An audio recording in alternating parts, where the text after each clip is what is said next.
Bismillahirrahmanirrahim. The reality of Qiyamah. The day everyone would run away from you. Allah subhanahu wa ta'ala says in Surah Ma'arij, يُبَشِّرُونَهُمْ يَوَدُّ الْمُجْرِمُ لَا يَفْتَدِي مِنْ عَذَابِ يَوْمَئِذٍ بِبَنِيهِ. They will be shown each other. The criminals will wish that he could be ransomed from the punishment of that day by his children. وَصَاحِبَتِهِ وَأَخِيهِ, and his wife and his brother. وَفَصِيلَتِهِ الَّتِي تُؤْوِيهِ, and his nearest kindred who shelter him.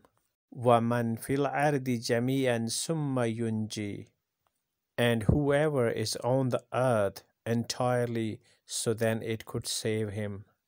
This is what the chaos of Qiyamah will bring. Everyone will be saying, Nafsa, Nafsi, means myself, myself. Not even your father will want you, nor your mother. Each will run away from each other and be careless of each other.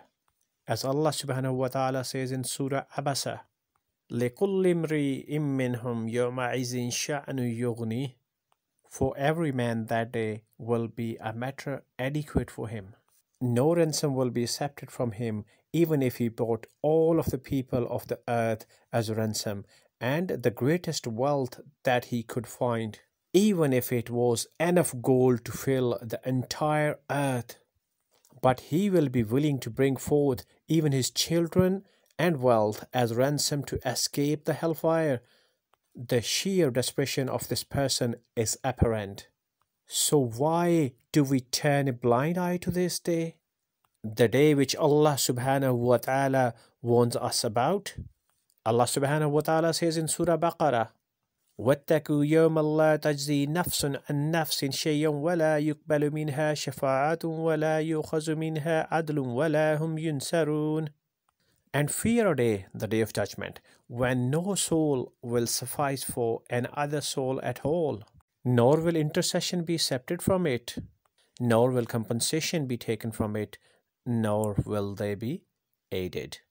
If your own family will try and ransom you before Allah subhanahu wa ta'ala, let's think about the following. What about the girl you go out with? Or what about the boy you always talk to? Or what about the friends you sinned with? Or what about those bad people outside your family? What do you think they will try and do? Just imagine. Turn back to Allah subhanahu wa ta'ala and repent and strive for righteousness. الْأَخِلَّاءُ يَوْمَئِذٍ بَعْضُهُمْ لِبَعْضٍ عَدُوٌّ إِلَّا الْمُتَّقِينَ. Close friends that day will be enemies to each other except for the righteous ones. So this dunya and its wealth won't avail you. Why do you seek it? May Allah subhanahu wa ta'ala help us to make the right choices as we have the options now. By making the right choices, we can prepare for our akhirah.